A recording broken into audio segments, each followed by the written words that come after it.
कोरेगाव तालुक्यातील अल्पवयीन मुलीच्या संशयास्पद मृत्यू प्रकरणी पोलिसांकडून तत्काळ कारवाई करण्याची मागणी पुढे आली असून आरोपीला त्वरित अटक न झाल्यास तीव्र आंदोलन छेडण्याचा इशारा रक्षक प्रतिष्ठानच्या वतीने देण्यात आला आहे। मिळालेल्या माहितीनुसार हर्षदा विक्रम शिंदे वय 16 हिने राहत्या घरी गळफास घेऊन जीवन संपवल्याची घटना घडली। कुटुंबियांच्या म्हणण्यानुसार शाळेत ये जा करत असताना संशयित आरोपी प्रथमेश रमाकांत झांजुर्णे याच्याकडून तिला सातत्याने मानसिक त्रास दिला जात असल्याचा आरोप करण्यात आला आहे।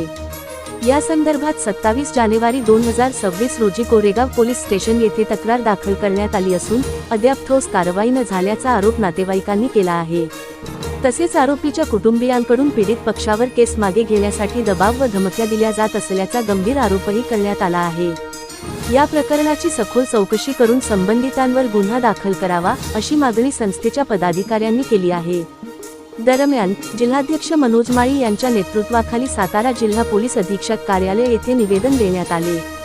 तसेच पोलीस उपअधीक्षक राजश्री तेरणा पाटील यांनाही निवेदन सादर करण्यात आले असल्याची माहिती देण्यात आली। रक्षक प्रतिष्ठानने स्पष्ट इशारा देत म्हटले आहे की येत्या 7 दिवसांत आरोपीला अटक न झाल्यास पीडित कुटुंबियांसह कोरेगाव पोलीस स्टेशनसमोर तीव्र आंदोलन करण्यात येईल। यावेळी सातारा नगरपरिषद नगरसेवक गुरुदेव कांबळे, जिल्हा संघटक सुशील जाधव, तन्वीर शेख, तोशिफ शेख, आरिफ शेख, आकाश सणस, आविष्कार जाधव, अजिंक्य देवकर तसेच पीडित कुटुंबीय उपस्थित होते। सदर प्रकरणात पोलीस प्रशासनाने तातडीने कारवाई करून पीडित कुटुंबाला न्याय द्यावा अशी मागणी परिसरातून जोर धरत आहे। न्यूज मराठी लाईव्ह साठी प्रतिनिधी श्री अनिल मोरे, कोरेगाव, सातारा। जय शिवराय। आज रक्षक प्रतिष्ठानच्या वतीने कोरेगाव पोलीस उपाधीक्षक राजश्री मॅडमने एक निवेदन देण्यात आलेलं आहे। 27/1 ला एका अल्पवयीन मुलीने घरामध्ये गळफास घेऊन आत्महत्या केली।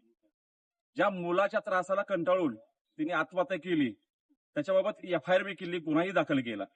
पण आज 18 दिवस उलटले तरीही तो आरोपी अजून सापडलेला नाहीये।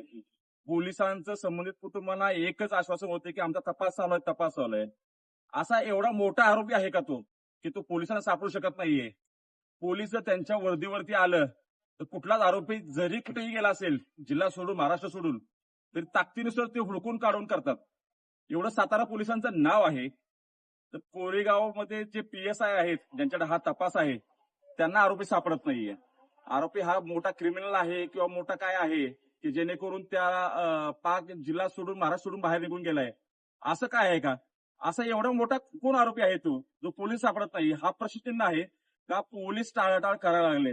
माननीय DSP ने आम्ही ते सांगितले की PSI जे आहे ते ह्या तपासाबाबत गंभीर नाहीयेत।